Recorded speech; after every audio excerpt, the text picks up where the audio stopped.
Allahumma sholli ala sayyidina Muhammad wa ala ali Muhammad.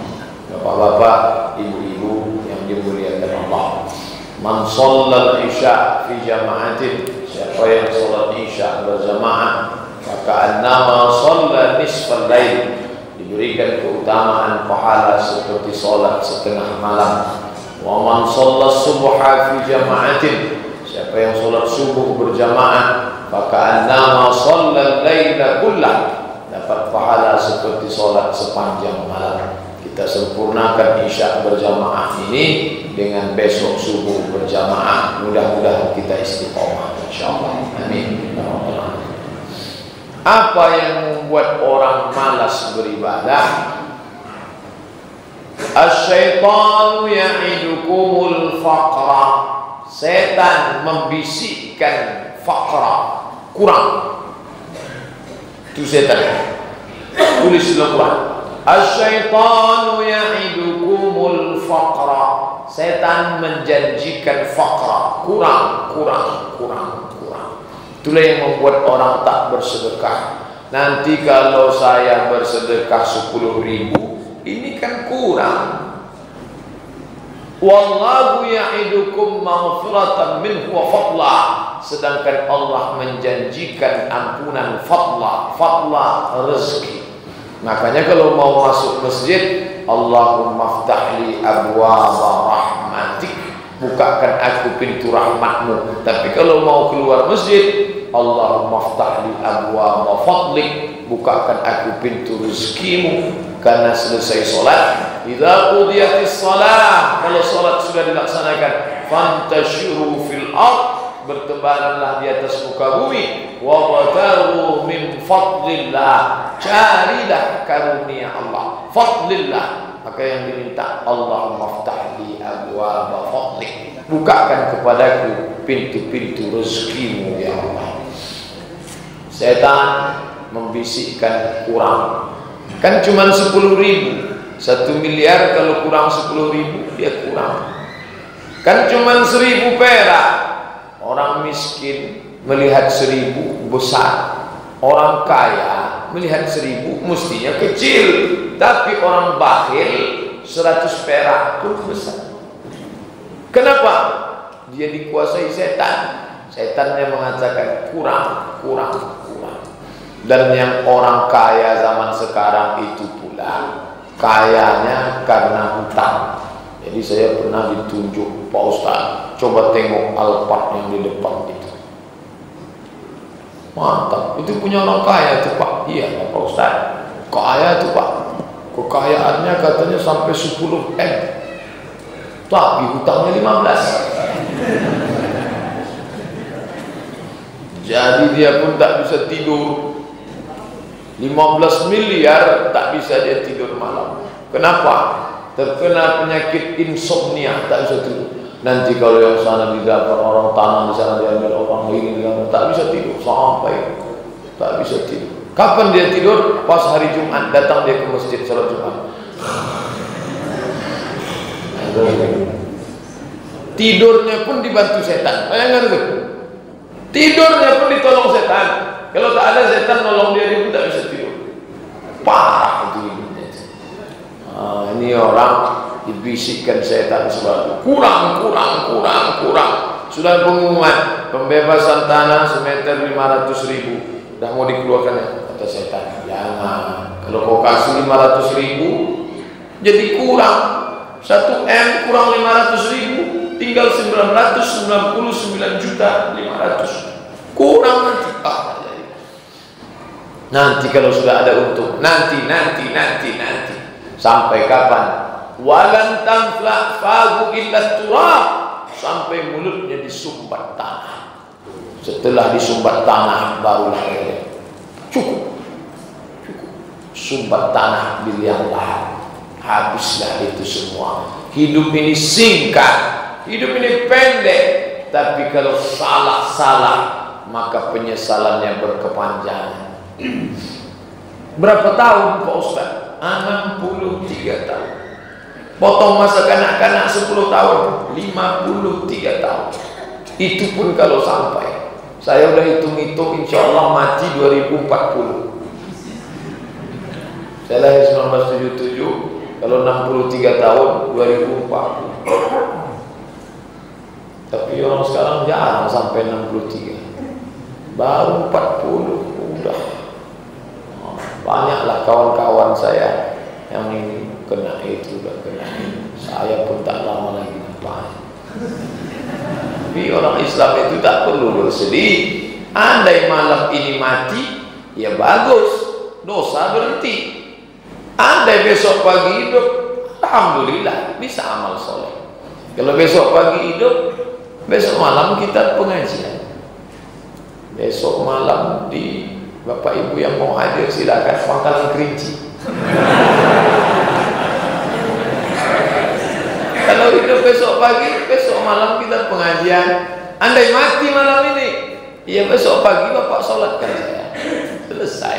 Hidup itu kan cuma persinggahan sejenak saja. Sama macam orang mau pergi pulang ke Sumatera Barat, singgah di Bangkinang sebentar, isi bensin, makan gulai asam podeh bau, habis udah perut kenyang penuh. Apa kata orang Pertamina?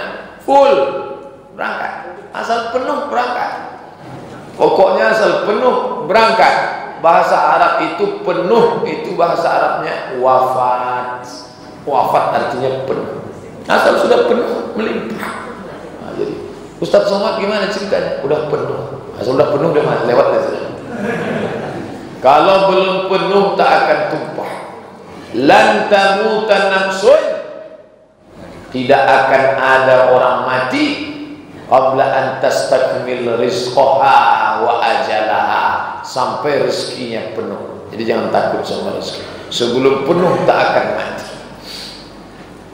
Di kantor stres, ditekan atasan. Di rumah ditekan istri.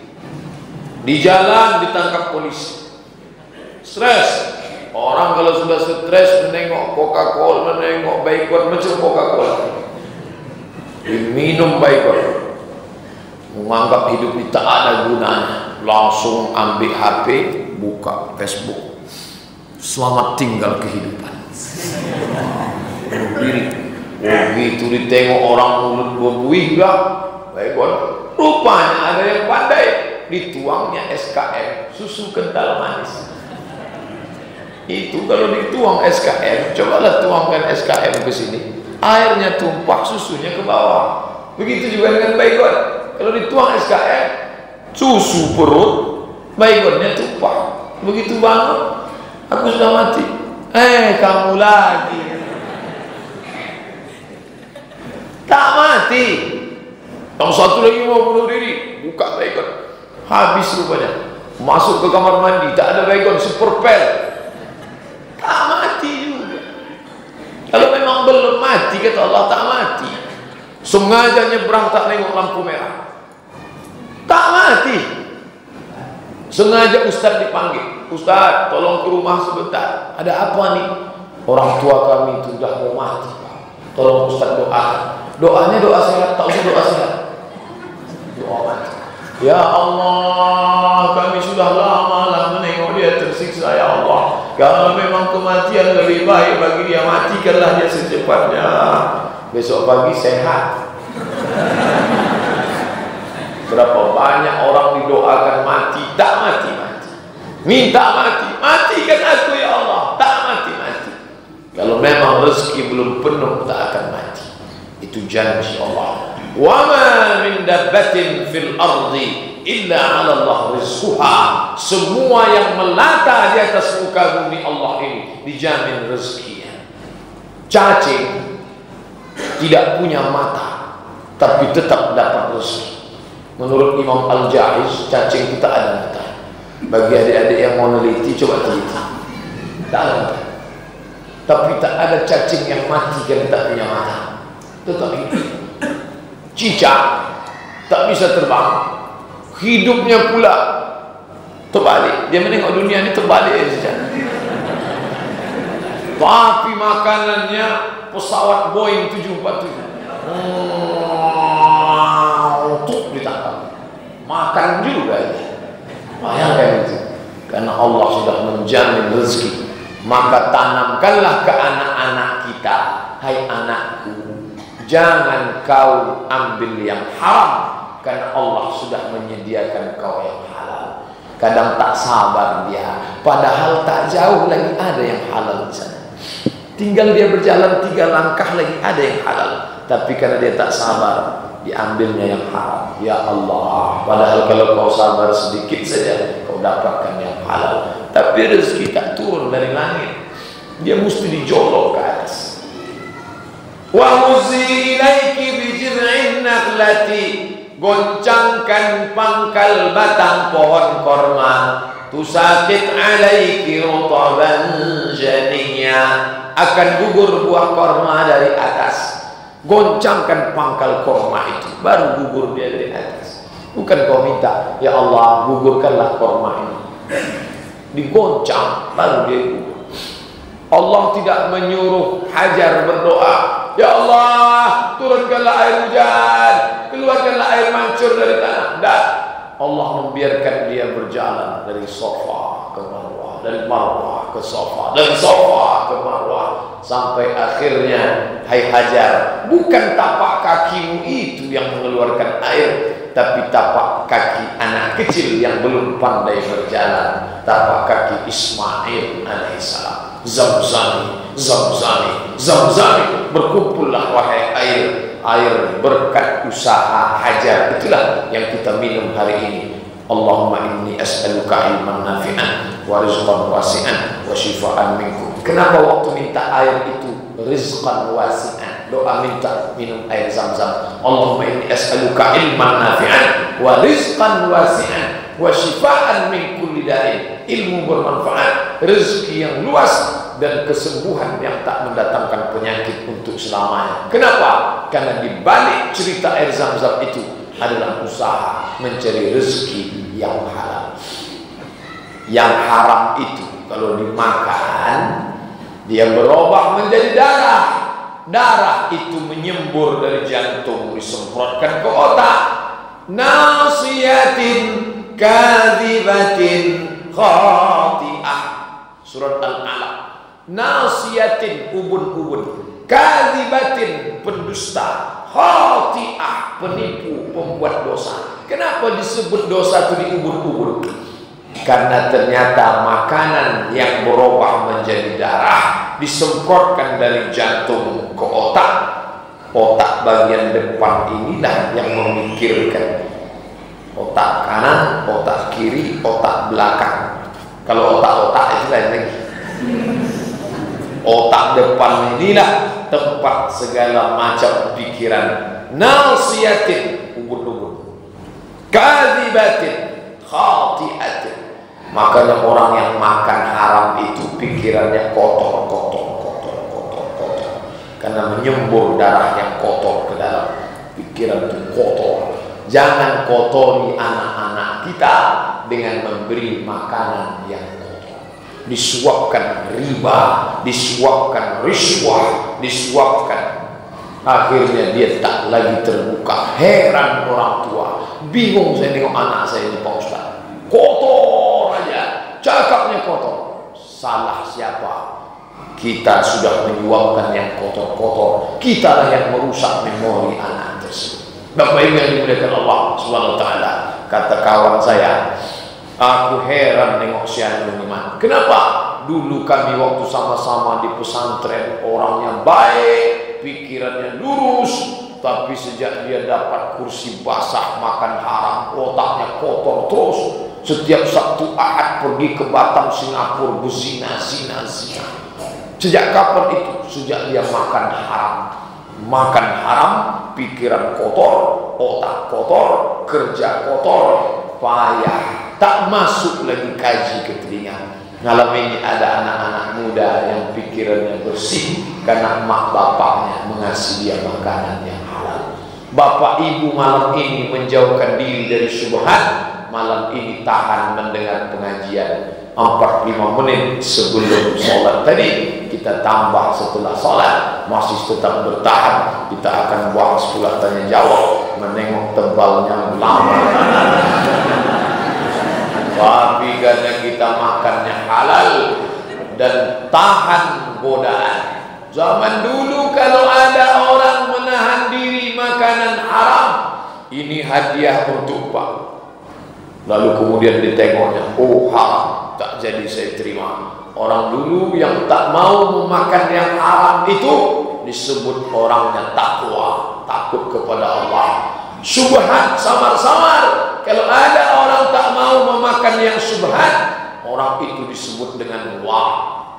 Si fulan itu wara, ibu anu wara, menjaga diri dari yang haram. Sekarang dunia sudah terbalik. Orang yang tak mau makan yang haram, orang tak mau memakai yang subhat, dia tidak disebut wara. Kawan-kawan yang menyebut dia bodoh, goblok. Aku kemarin ada peluang proyek kami 3F, mau kami bagi 3, 1, 2, 3. Kau terima? Tidak takut aku, kata Pak Ustadz, nanti kalau haram anak kita makan haram, otaknya jadi kotor. Tak kau ambil? Tidak, goblok. Tapi haram, kata Pak Ustadz. Berapa? 1M. Keluarkan aja 2,5%, kan selesai. 1M, keluarkan 2,5%, 25 juta. 25 juta bagikan zakat, kasih ke Masjid Nurul Islam pembebasan tanah agak 5 meter. Habis itu pergi umroh 30 juta, meraung di pintu Ka'bah. Ya Allah, dah selesai. Pandai pula dia cara mencuci duit.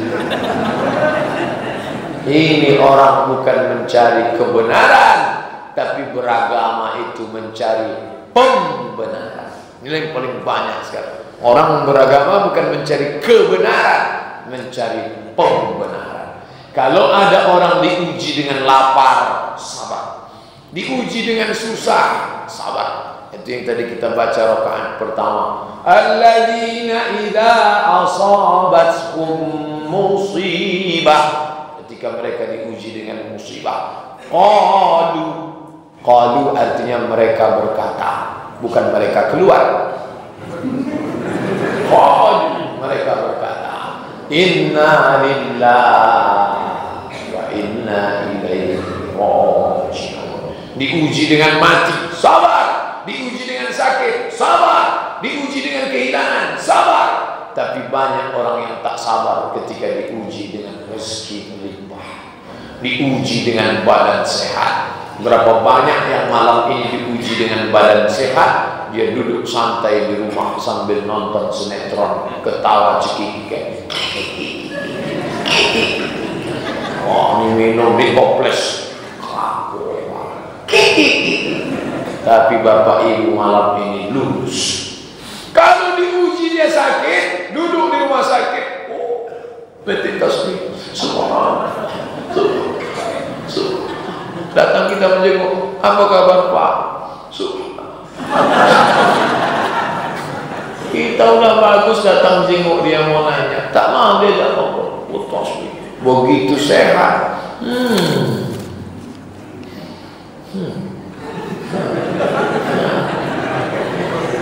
Bukan peduli dia azan, hayya 'alas shalah. Kalian aja duluan lah. Panjang waktu sholat. Ketika sakit barulah dia ingat kepada Allah Subhanahu wa ta'ala. Bapak ibu yang dimuliakan Allah, Allah Maha Adil. Dulu waktu sehat dia tak ingat Allah, sekarang dia sakit, orang pula yang tak ingat dia. Ada yang ingat sama dia. Dulu orang kalau jenguk orang sakit, apa kabar Pak? Allahumma rabbin nas bishri asnan tasyafi la shifa ila shifauka la yughadiru saqaman. Dulu orang kalau jenguk orang sakit didoakan supaya sehat. Sekarang dia kena batunya. Begitu dia sakit, langsung orang datang jenguk, dipoto orang dia. Sedang menjenguk sakit. Bagi yang setuju, mudah-mudahan sembuh. Klik OK dan doa like. Amin. Amin, amin, amin, amin. Doa apa? Doa Facebook. Ada lagi orang doa Facebook. Barulah kena. Itu yang kau minta selama ini, itulah yang kau dapatkan. Harta ini ujian. Sanggup berbagi, lulus ujian. Banyak orang sanggup diuji susah. Dulu susah, sepiring berdua, tidur beralas koran, sanggup. tapi setelah rezeki itu banyak, disitulah dia lupa kepada Allah Subhanahu wa Ta'ala. Alhamdulillah, Bapak Ibu jamaah Masjid Nurul Islam maupun yang jauh-jauh datang malam ini semuanya adalah orang-orang yang lulus diuji sehat, lulus diuji harta, lulus diuji masa muda. Mudah-mudahan kita selamat sampai anak cucu insyaallah. Amin ya Allah. Itulah lebih kurang 20 menit tambahan dari sebelum Isya, dari maghrib ke Isya. Selanjutnya kita akan bahas beberapa pertanyaan yang terkait dengan kaji kita malam ini ataupun masalah-masalah lain. Apakah sempurna sholat Jumat seseorang apabila datang ketika khutbah kedua atau di pertengahan khutbah? Idza qulta li sahibika ansit. Baik. Kalau kau katakan kepada teman di sebelahmu, diam, faqad laghauta, kau sudah melakukan perbuatan lagha. Faman lagha fala jum'ata lah. Siapa melakukan perbuatan lagha, maka tiada Jumatlah baginya. Maka yang sudah melakukan ini berulang-ulang, jangan ulang lagi. Besok hari Rabu, Kamis, Jumat cepat datang. Jam 12 standby, duduk di masjid. Datang, duduk shaf pertama, buka Quran, baca surat Al-Kahfi. Man qara'a Al-Kahfi, siapa yang baca surat Al-Kahfi fi yaumal Jumu'ah, pada hari Jumat, malam Jumat, dari mulai Kamis malam Jumat, tak sanggup malamnya subuhnya, tak sanggup juga menjelang sholat Jumat, tak sanggup juga petang sampai azan asar sampai tenggelam matahari. Allah lahu minan nur, maka Allah berikan dia penerang cahaya ma bainal jumu'ataini, antara dua Jumat. Datang ke masjid, cepat-cepat duduk baca Quran. Kalau khatib naik ke atas mimbar, malaikat pun tutup buku, ikut mendengarkan khutbah. Makanya kalau ada malaikat menengok orang datang tak dengar khutbah, itu malaikat itu gemas namanya. Kalau lah bukan karena dilarang Allah, aku sentil makhluk udah lama mati gitu, malaikat. Tapi karena Allah belum sampaikan ajalnya, maka cepatlah kita datang pada hari Jumat. Katanya iblis itu ada 9 nama. Apa betul Pak Ustaz? Misalnya iblis yang menggoda supaya jangan berimpak, ada namanya. Apa ada hadisnya? Bukan iblis. Iblis itu satu. Makhluknya namanya jin. Jin itu dibagi 2. Jin Islam, jin kafir. Ada dalam Al-Quran. Surat Al-Jin, inna minnal muslimun, kami jin ini ada namanya jin muslim, wa inna minnal qasitun, kami ada yang jin kafir. Jin dibagi 2, jin muslim, jin kafir. Jin kafir inilah yang punya nama macam-macam tadi, macam-macam namanya disebut dalam hadis. Induk dari jin setan, yang baik jin muslim, yang jahat setan. Induk dari setan ini, bosnya itulah iblis. Iblis itu satu, setan itu banyak. Genderuwo sundel bolong itu masuk mana? Itu setan, itu jin, tak ada makhluk lain. Genderuwo, sundel bolong, nyi lorong, banyaklah suster ngesot, itu setan semua. Itulah yang namanya macam-macam itu, yang ini namanya ini, yang ini namanya ini. Nah, itu induk daripada setan itu, itulah iblis yang tak mati-mati. Dia minta, anzirni ila yaumi yub'atsun, berikan aku umur panjang sampai mereka dibangkitkan. Innaka minal munzarin, engkau aku beri batas limit waktu. Kalau setan-setan itu bisa mati, iblis itu yang tak mati-mati, kekal abadi sampai nanti Allah mematikan dia. Pak Ustaz, kenapa setan itu jahat? Tak usah kita permasalahkan. Itu udah SOP dia. Itu udah kerja dia. Kita berbuat baik itu saja. Tapi kadang tidak semua kejahatan itu karena setan. Manusia itu ada dirinya itu punya hawa nafsu. Jadi setan itu hanya ibarat api kebakaran. Ada api kecil, itu setan ngipas maka menjadi besar. Kalau api tak ada, setan tak bisa masuk. Makanya ketika ada api kecil, padamkan cepat. Setan tak bisa masuk. Jadi tak semua salah setan. Jadi kadang kita kasihan juga dengan setan. Sikit-sikit salah dia, sikit-sikit salah dia. Padahal dia pun tak salah sebetulnya. Kita aja yang memperturutkan hawa nafsu. Bahkan kabarnya sudah banyak juga yang setan itu pensiun dini. Kenapa kalian pensiun? Karena perbuatan kami sudah banyak dilakukan manusia. Dulu kami capek menggoda, sekarang tak kami goda pun ulahnya macam kami. Makanya banyak orang meruqyah setannya tak lari. Allahu la ilaha illa huwal hayyul qayyum la ta'khudhuhu sinatun wa la nawm lahu ma fis samawati wa ma fil ardi man dhal ladzi yashfa'u. Ketawa setannya. Kenapa ketawa? Masa sesama setan musir? Bukan salah ayat kursinya, yang membacakan itu ulahnya 11-12 sama setan. Menurut kode etik sesama setan dilarang saling mengusir. Saya sebagai pengurus keuangan masjid dan anak yatim, bagaimana dengan uang anak yatim yang di bank? Apakah bunganya saya ambil atau disiarkan di masjid? Beralihlah ke bank syariah. Bank syariah Mandiri, bank syariah Riau Kepri. Bunganya itu kalau bank syariah bagi hasil mudharabah.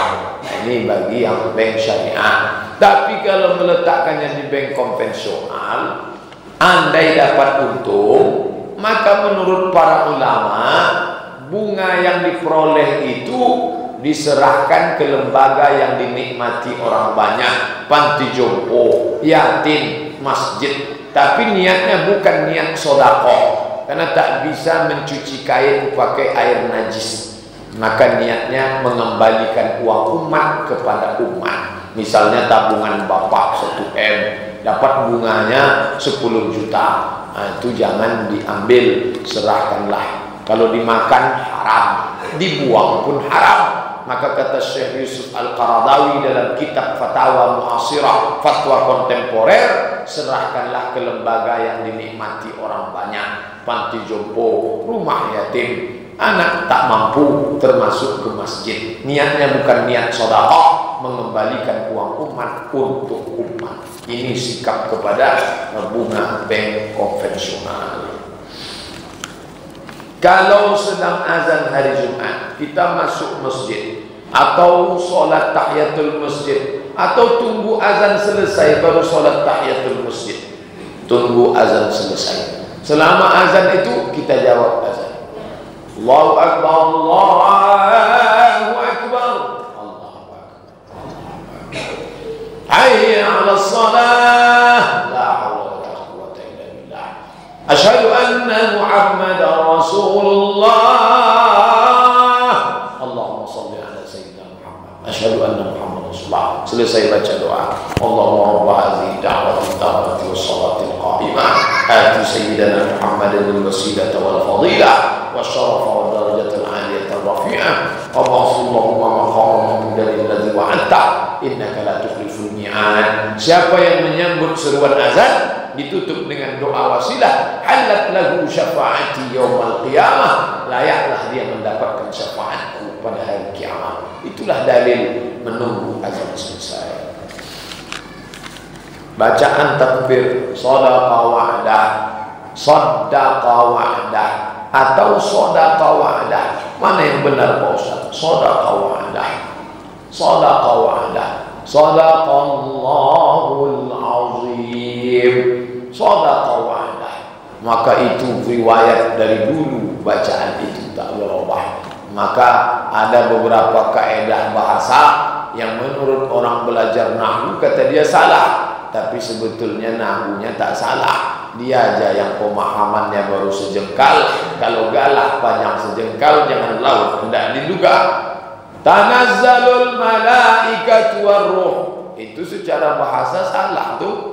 Tanazzalul malaikati, kalau baca ikatu tatanazzalul malaikatu, tapi riwayat tanazzalul malaikatu. Nah, itu sama dengan ini. Sadaqa wa'dah wa nasara 'abda wa a'azza jundahu wa hazamal ahzaba wahdah.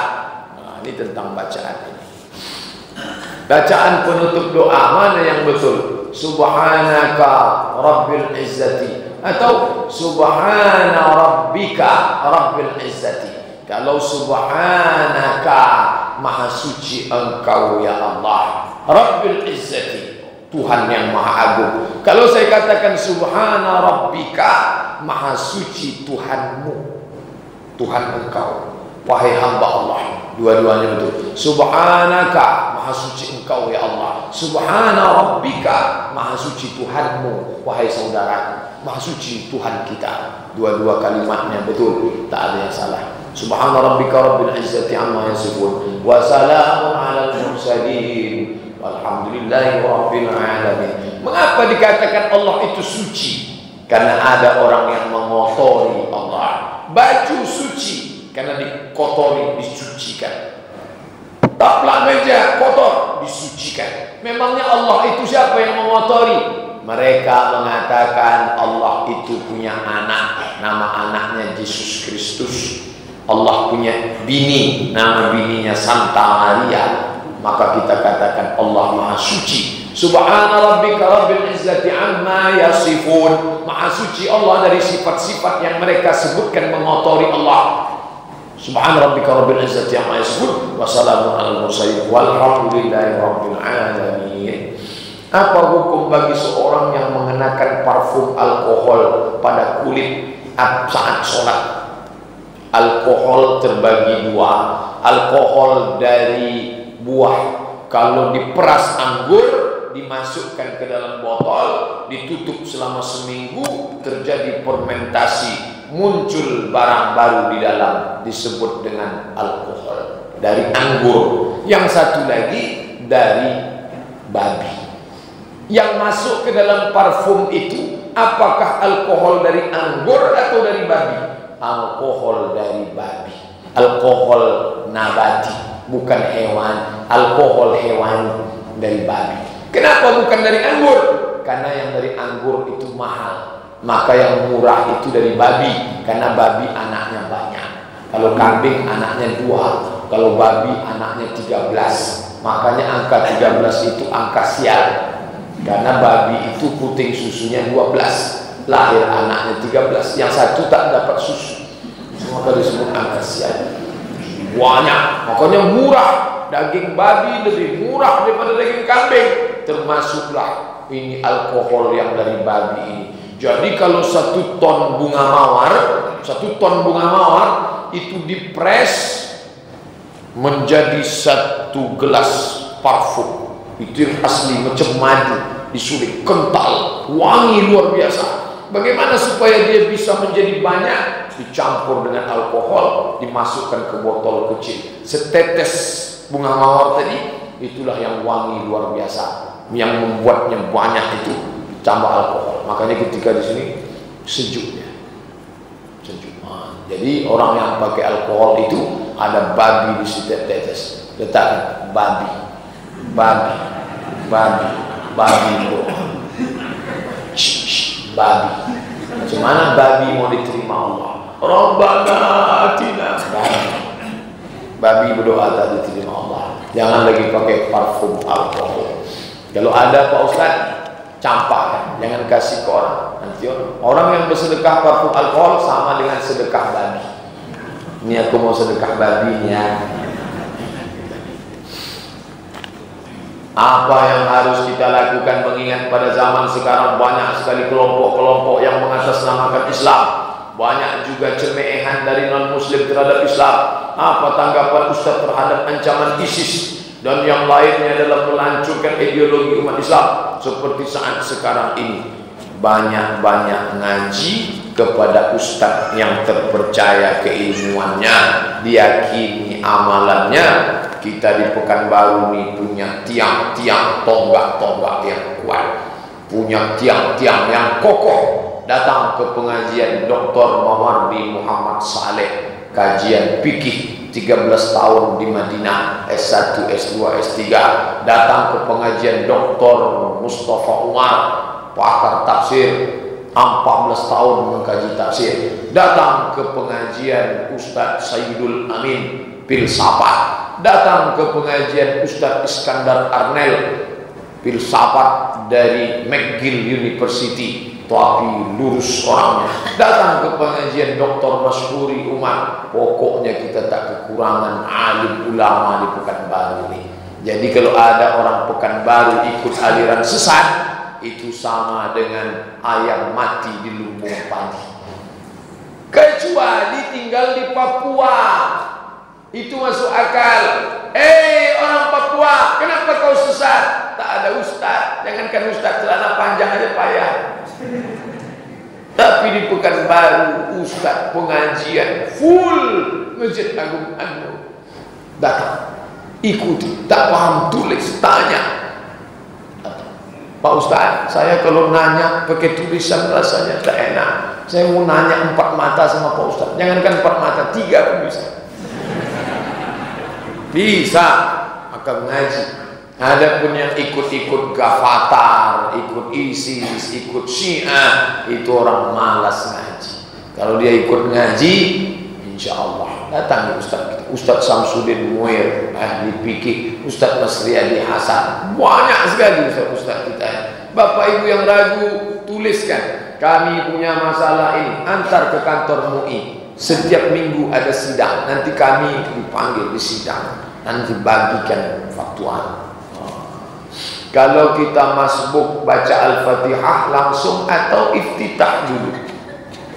Ada waktu baca iftitah. Allahu akbar kabira, walhamdulillahi katsira, wa subhanallahi bukratan wa asila. Titik. Kalau mau tambah wajjahtu wajhiya atau baca iftitah, Allahumma ba'id baini wa baina khataaya. Kalau mau langsung Al-Fatihah, baik. Alhamdulillah, Al-Fatihah. Tengok ayat imam ini nampaknya sedikit lagi. Kan bisa kita tebak ayatnya. Inna.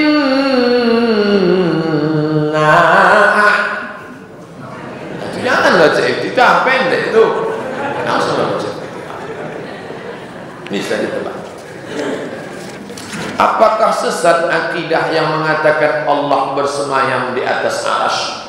Orang yang menyamakan Allah dengan manusia. Macam mana Allah duduk di atas arsy? Macam Ustaz Abdul Somad duduk di atas kursi. Kafir, bertentangan dengan 2 ayat. Walam yakul lahu kufuwan ahad. Allah tak sama dengan apapun. Laisa kamitslihi syai'un. Allah tak sama dengan apapun.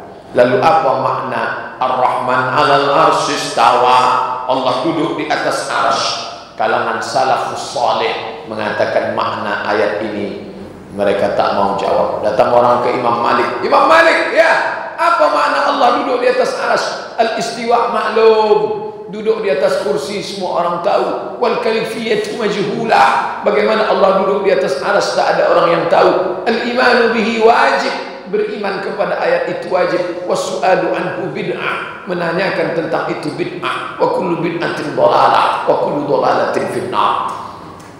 Tapi anak sekolah kalau ditanya gini tak bisa. Pak Ustaz, apa makna ayat Allah duduk di atas arsy? Jangan tanya-tanya. Pak Ustaz, apa makna yadullah fawqa aydihim, tangan Allah di atas tangan mereka? Jangan tanya-tanya. Lama-lama dia bingung agamanya apa. Tak boleh ditanya isinya. Maka sebagian ulama mentakwil, maka kalangan salaf itu 2. Satu mentafwid, serahkan sama Allah. Yang satu lagi mentakwil. Apa makna Allah duduk di atas arsy? Allah berkuasa. Itu yang dikatakan Imam Ali radhiyallahu anhu. Apa kata Ali? Innallaha khalaqal arsya.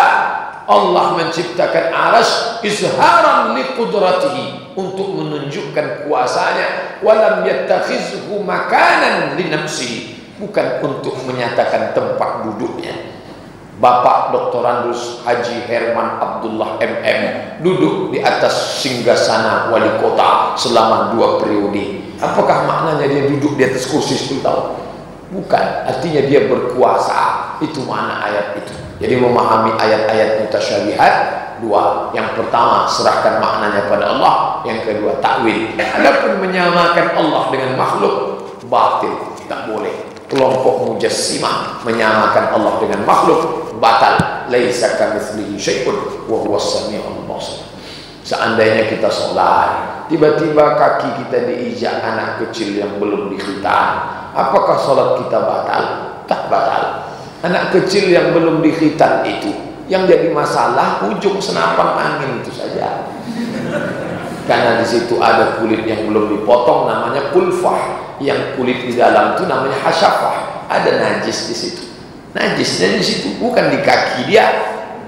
Kaki dia tak bernajis. Makanya ketika Nabi sedang berada di dalam masjid, Nabi berjalan ke pinggir kamarnya. Lalu Nabi manggil Aisyah, Aisyah, tolong ambilkan khumrah. Khumrah itu kain. Ambilkan khumrah. Kata Aisyah, anak haid, aku sedang haid. Mana bisa aku masuk masjid? Itu dalil perempuan tak boleh masuk masjid kalau sedang haid. Karena Aisyah tak mau masuk masjid. Kata Nabi, tanganmu itu tidak haid. Maka Aisyah mengulurkan kain dari celah tangannya, tangan tak haid. Yang haid itu.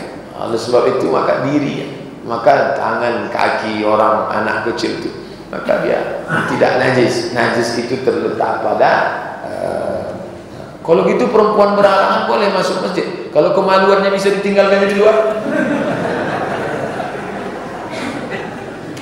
Apakah sah solat orang dewasa yang ada anak kecil di antara shaf? Apakah anak kecil memutus shaf? Kata Syekh Atiyah Saqar dalam Fatwa Al-Azhar, anak kecil tidak memutus shaf. Syaratnya dua. Yang pertama, wuduknya sempurna. Saya tengok anak-anak MDA kita, wuduknya tak sempurna, dihidupkannya keran. Habis muka kaki langsung. Itu menyebabkan dia putus shaf. Yang kedua, kulit belum dipotong. Kalau di Arab, anak kecil itu sunat. Di Jawa, anak kawan saya 7 hari sunat. Tempat kita tidak. Pas liburan SD ke SMP baru sunat. Dan tak mungkin pula kita periksa satu-satu, mana yang udah potong. Karena tak dapat dipastikan, maka di Masjid Agung An-Nur, anak-anak itu dibuat satu shaf di belakang. Di Masjid Islamic Center Pasir Pengarayan, 300 anak-anak ngaji setiap maghrib ke Isya. Anak-anak yang ngaji gratis, orang tuanya disuruh berjamaah. Jadi anaknya ngaji 300, orang tuanya 300, 600 pasukan inti. Jadi bagus kalau anak-anak ini ngaji ke masjid, ke surau, ramai dia. Anak-anak ini buat shaf belakang. Dia tidak memutus shaf kalau cukup 2 syarat. Tapi kalau kita khawatir, maka anak itu dibuat di shaf belakang. Apakah sholat makmum yang tidak mengangkat tangan ketika imam membaca? Sahkah sholat makmum yang tidak mengangkat tangan ketika imam membaca doa qunut? Pertanyaannya bukan sah tak sah. Pertanyaannya apakah dia ini mengikut syariat atau tidak? Ini dia tidak mengikut ajaran Islam. Ini ajaran siapa yang dia ikut? Tak tahu entah ajaran siapa. Karena ketika ditanyakan kepada Imam Ahmad bin Hanbal, hai Imam Ahmad bin Hanbal, kalau aku ikut berimam kepada mazhab Syafi'i, kata Imam Ahmad bin Hanbal, angkat tangan dan ucapkan amin. Allahumma hdina fi man hadait, amin. Wa afina fi man afait, amin. Wa tawallana fi man tawallait, amin. Wa barik lana fi ma atait, amin. Wa qina bi rahmatika syarra ma qadait, amin. Sampai situ saja amin. Sisanya baca sendiri. Fa innaka taqdi wa la yuqda 'alaik wa innahu la yadhillu man walait wa la yu'izzu man 'adait. Tabarakta rabbana wa ta'ala. Falakal hamdu 'ala ma qadait. Nastaghfiruka wa natubu ilaik. Wa sallallahu 'ala sayyidina Muhammadin nabiyil ummi wa 'ala alihi wa sahbihi wa baraka wa sallam. Allahu akbar. Ju'ila al-imamu liyutamma bihi. Imam itu diangkat untuk diikuti, bukan untuk dilawan. Allahumma hadina fi man hadait, enggak mau. Ulama Saudi Arabia bermazhab Hambali tidak berkunut, namanya Syekh Ibnu Utsaimin. Syekh, ya, kalau saya berimam kepada orang mazhab Syafi'i berkunut subuh, apakah saya ikut kunut? Ya, angkat tanganmu, ucapkan amin. Syekh Ibnu Utsaimin. Jadi kalau ada orang bukan baru tak angkat, saya heran ini mazhab imam apa? Jangan-jangan Imam Samudra. Seharusnya setelah salat berjamaah masing-masing kita berzikir, munajat dan berdoa. Tapi bila ada salah satu salah satu atau salah dua. Jamaah sudah kebiasaan langsung ambil barisan belakang setelah salam dari sholat, langsung mengajak temannya ngobrol dan berceloteh sehingga suaranya mengganggu jamaah lain yang lagi berzikir dan tafakur. Pertanyaan, bagaimana cara menegurnya? Dipanggil dia. Besoknya aku ulang lagi ya. Itu jangan. Agar kebiasaan tak baiknya itu berubah. Mungkin lebih baik dia dan temannya itu memperbanyak zikir dan sholat. Kita kasih tahu, ini yang hadir jangan ulang lagi. Saya tadi tak nampak karena saya ngadap ke sana. Ya udah, asal habis sholat itu ikut zikir. Kalau tak mau ikut zikir, penting betul pergi keluar. Kalau tak boleh telepon dari tadi, pergi keluar teleponnya. Aku sedang sholat. Kasih tahu. Jangan mengganggu orang. Ini udahlah tak berzikir, orang pula terganggu. Kalau berzikir, subhanallah, subhanallah, subhanallah, dia matanya tak, subhanallah, susah itu orang gara-gara dia.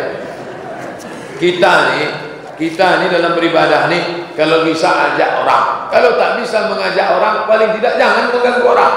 Ini udahlah tak mengajak orang, mengganggu orang pula. Tapi jangan dimarahi dia sampai dia tak ke masjid.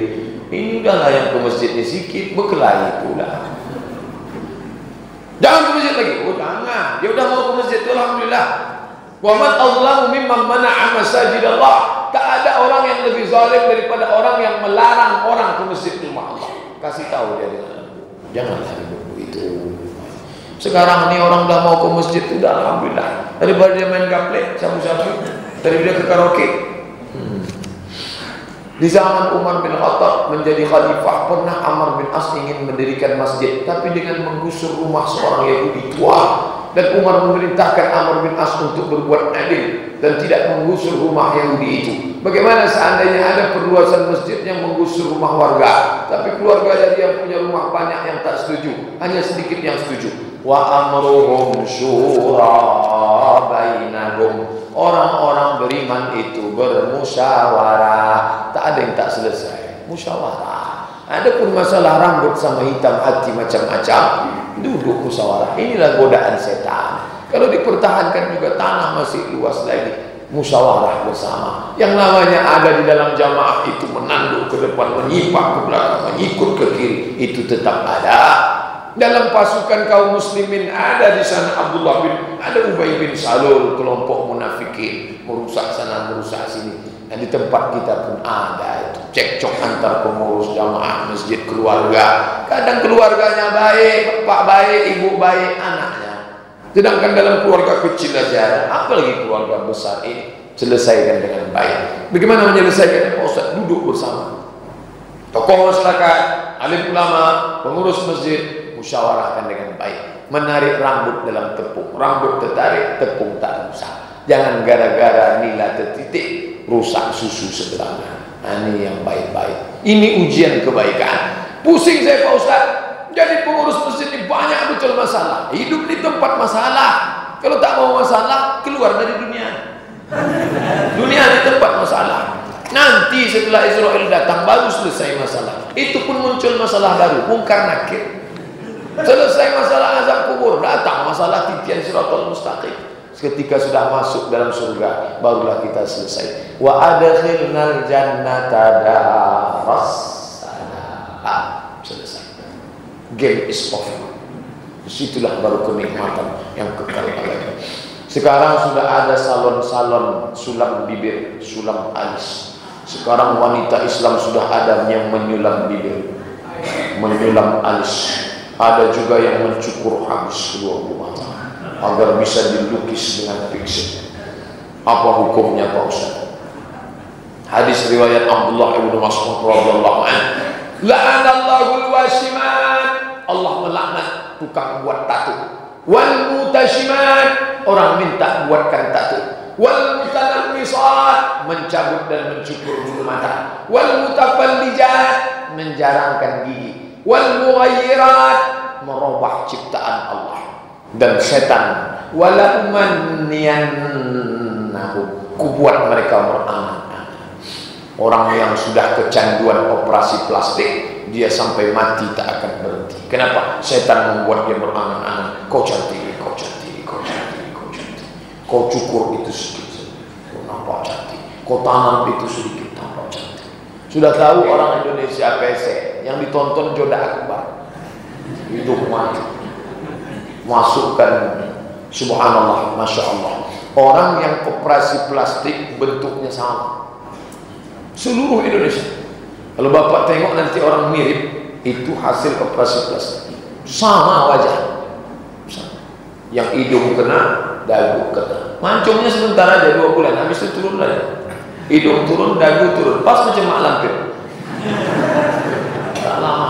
Oleh sebab itu yang sudah pernah, cabutlah. Dan jangan lupa, silikon itu kalau sudah masuk, silikon ketika ketemu dengan daging, dia tidak mau menyatu. Karena dia unsur luar yang masuk ke kulit, dia tak mau menyatu. Maka banyak juga daging itu tak bisa menerima silikon, akhirnya infeksi, bernanah itu hidung. Kalau kata dokter, potong aja, tak berhidung. Akhirnya pergilah ke tempat alternatif. Darah yang sudah membeku di dalam membusuk itu bernanah, disedot pakai jarum suntik tak bisa. Dipasanglah lintah 3 ekor. Lintah di sini, lintah bergelantungan lintah. Rupanya lintah itu pun tak mau menyedot nanah. Lintah hanya mau menyedot darah. Setelah dirasanya tak enak, dia pun jatuh. Banyak yang pergi ke tempat terapi lintah, minta sedot dalam muka, sedot. Infeksi itu, infeksi. Pokoknya setan itu kerjanya. Terus dibuatnya berangan-angan, alis mata. Awalnya cuma mau merapikan. Fitrah perempuan itu macam bunga. Macam mana bunga? Kuntum, mekar, layu, kuning, mati. Kuntum, mekar, layu, kuning, mati. Bunga yang tak layu cuma satu, bunga plastik. Maka yang cantik-cantik dulu, memang waktu pertama nikah ya rambut bak mayang terurai, bulu mata bak semut beriring, bibir bak delima merekah, pipi bak pauk dilayang.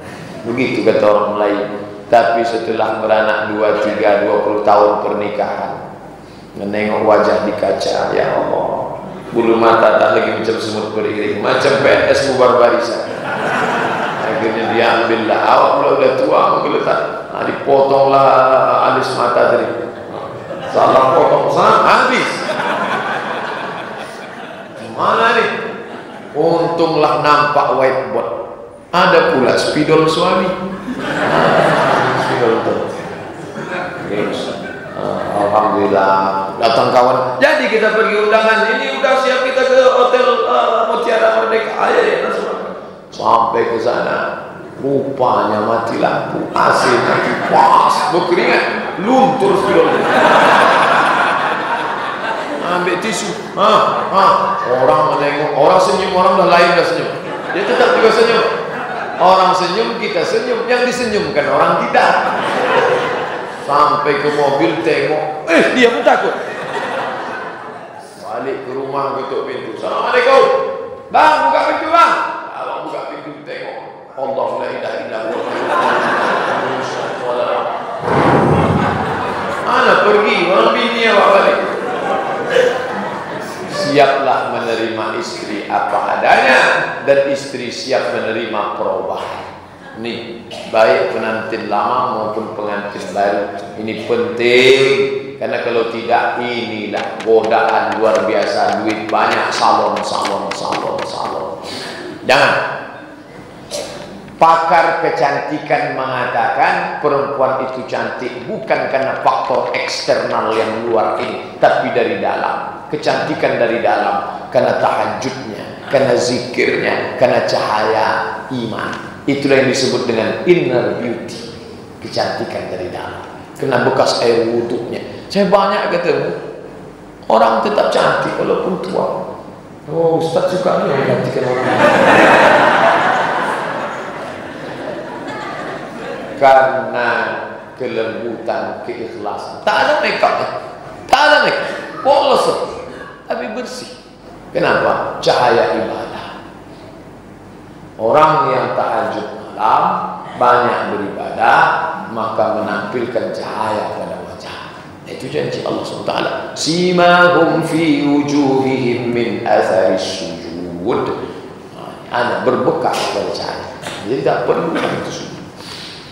Orang meminjamkan uang kepada orang yang pinjam uang, umpamanya 1 juta, dengan ketentuan kembalinya 1.300.000, itu namanya duit beranak.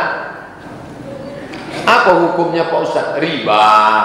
La ta'kulur riba at'afam mudha'afah. Jangan kau duakan duit beranak pinak lalu kau makan. Lalu kalau orang makan riba, alladzina ya'kuluna riba, orang yang makan riba, la yaqumuna illa kama yaqumu alladzi yatakhabbathu asyaitanu minal mas. Bangkit dari kubur macam orang kerasukan setan. Kalau kata orang Jawa, kesambet. Karena pernah bapak ibu nengok orang kesambet, nah gitulah nanti dia bangkit dari kubur. Nah, itu gara-gara makan riba. Dimakan 300.000 tadi diberikan ke lontong, dimakan. Ayu malakmin, setiap daging di badan, nabata min haramin, kalau tumbuh dari yang haram, fannaru aulabih, tempatnya api neraka, menjadi santapan api neraka. Sebulan dapat 300.000, setahun dapat 3.600.000, 10 tahun menganakkan duit 36 juta. 3.600.000, 10 tahun 36 juta masuk ke dalam badan, ditimbang di timbangan mizan pada mahsyar. Berat kamu 50 kilo, yang halal 20 saja, yang 30 haram, dicuci dulu dalam neraka. Panas neraka itu Pak Ustaz. Yang belum Ka'bah ketika sampai mata kaki, yang libiha mau mendidih otak di kepala. Tiap hari berdoa, wa qina azabannar, Allahumma ajirna minan nar, selamatkan kami dari api neraka ya Allah. Tak selamat karena kau makan uang haram. Berdoa pagi, petang, siang, malam, ya Allah, selamatkan anakku ya Allah, beri kami anak yang soleh ya Allah. Mat'amuhu haram, makanannya haram. Masrabuhu haram, minumannya haram.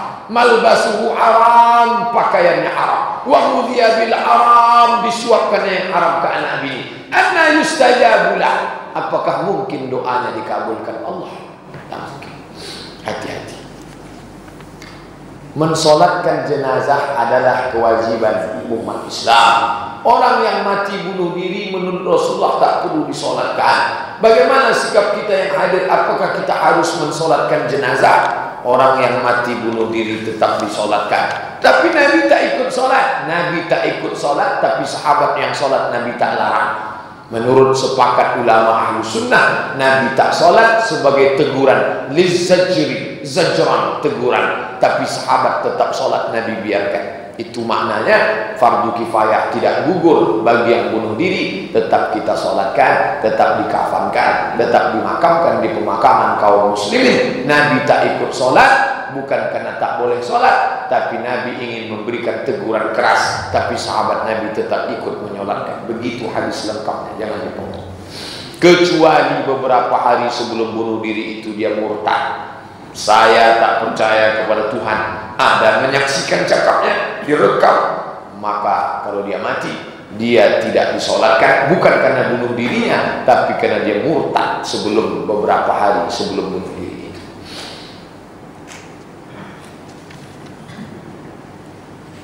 Apa pendapat Ustadz pergantian imam besar Masjid Istiqlal?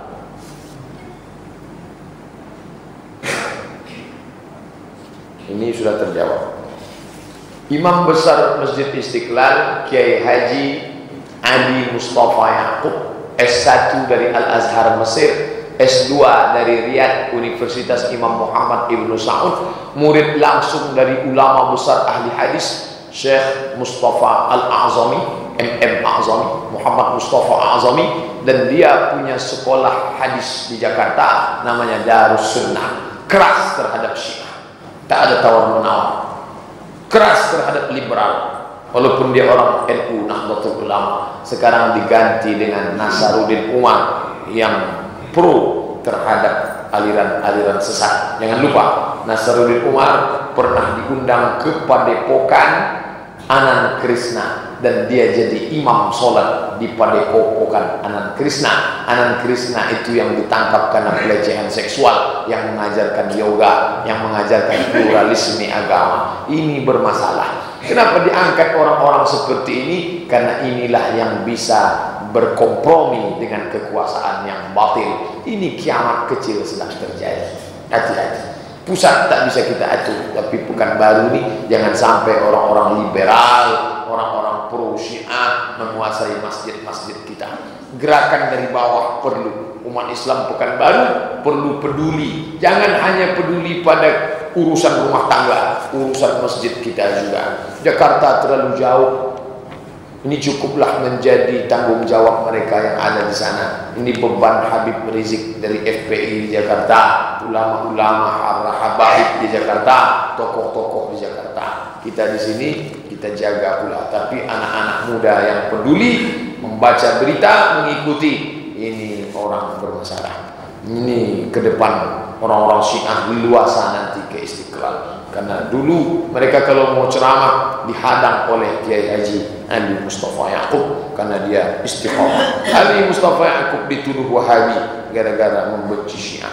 Kalau saya gara-gara tabligh Syiah dituduh Wahabi, ya tak apa-apa. Orang Abdul Somad dituduh Wahabi, orang Wahabi pula benci Abdul Somad.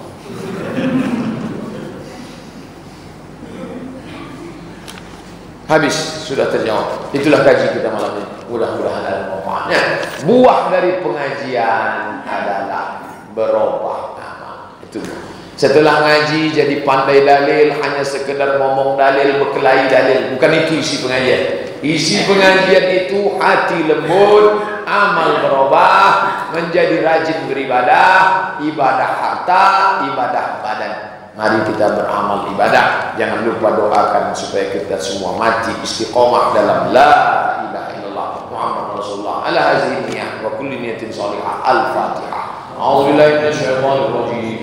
Bismillahirrahmanirrahim. Alhamdulillahi rabbil alamin arrahmanir rahim maliki yaumiddin.